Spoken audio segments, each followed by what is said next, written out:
Hello and welcome to Saint TV, and I'm your host Kelvin Bidiot, as always, all the time. So please, if you are new to this YouTube channel, don't freak out. It's all normal. Just make sure to subscribe and turn on the notification bell so that you'll be notified every time we upload a video. So today I have the privilege to interview Uncle Saint, the only Zimbabwean uncle of Saint TV. Vakazoudza iva kuti aiwa inini handingasiye vazukuru vangu vachitambura vachigara mumastreets. So as of late vanga vachitora vana vachivabvisa mumastreets, vamwe vacho vachivadzosera kumba, vamwe vacho vachivatsvagira rubatsiro rwokuti vakwanise kudzokera kuchikoro. So today I have the privilege to talk with him one-on-one, and let's hear his side of story. Let's go. Sekuru ayo ndinofara zviri kudi muzukuru andofara nhasi ndaona mukana wokutaura nemi one on one. Zvinhu zvinofadza chaizvo. aiwa neso tinotenda nekuhostewa naKB boom. aiwa mufaro wedu.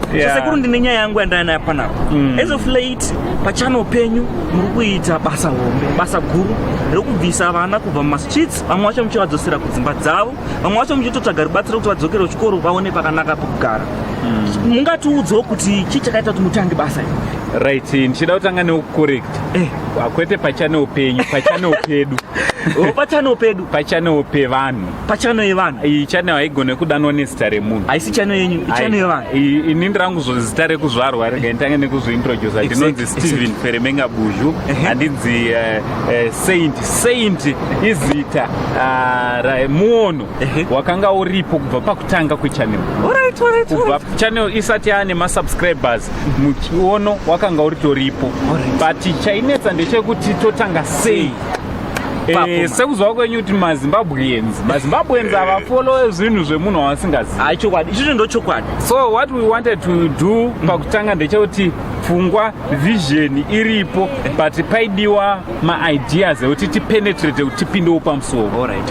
Yes. Alright, so ndo matangira makaita. Ndo matangira takaita, asi muono wakanga kuti tinge tiri tinoita chinhu ichi nezvimwe zvakare zvakawanda zviri kumberi zvichatevera. Alright, saka the main vision inga iri pakubatsira vanhu vanotambura. That was the main vision, yekubatsira vanhu, not vanotambura chete ezina vanotambura nokushaya zvowanikwa, but even vamwe vanotambura emotionally. Alright. Yeah. Right. Pane video ranetsa pamasaisai masocial media ragadzirwa neSaint TV ramukabatsira mukomana iye ainzi Richard achidzokera kumba kwavo kuBig Sis. Ividhio rakabata vanhu. Imimi sebasa iri ndimi kuribata. Matambudziko amunosangana nawo muchiita basa iri ndapi matambudziko acho? Alright, matambudziko acho apo mukomo. Kubva patakatanga kuratidza kuti tiri kuda kubatsira, ma-advisors vakuuya vakawanda. Vamwe vanokufonera nekuti phone number dzedu dzine dziripo sezvozvi dziritoripo ipo panapa. Exactly. Vanokufonera vachida kukupa ma-advice. Ma-advice achiona unotoona kuti baba ava kana mai ava vari kurasika vaifanira kungopawo mukana wekuti inini savisionary wechinhu ichi vaone kuti tiri kubva kupi tichienda kupi, and then they support the vision. Exactly. Kana uchiona kuti iwewe hausi kufarira vision iri panapa, aiwa machannel akawanda, unogona kungodi kuendawo kune machannel anoenderana nezviri kuitika nezvawakuda. Vamwewo machallenges aripo, vamwewo vane hapana kana sendi ratiri awanikwa ipo panapa, but umwe munhu anotouya achida kuti saka mari dzachona dzichafamba sei. Umwe munhu atova nepfungwa dzekutoti pane mari dziri kutsvagwa. Of course tiri kutsvagira help vanhu vatinei tichitsvagira help, but hatisi kuda kutsvaga iwo wakatitaisa muzukuru iwo unotondiziva ndinganzi ndikuda help yevanhu.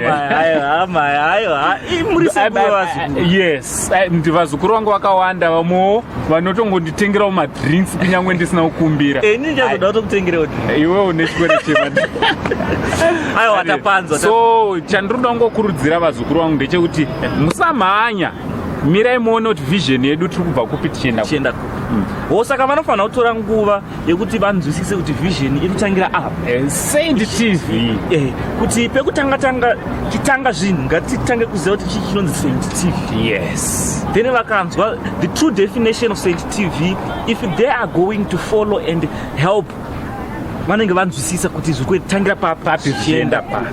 Ende zvatakanakira futika tikawana any help from anywhere inoda kubatsira munhu wadi vashoma shoma vatangoisa pachannel. Exactly. Tiri kubva tatomhanya panzvimbo yevanhu ivavo vari kuda kuti vabatsirwe.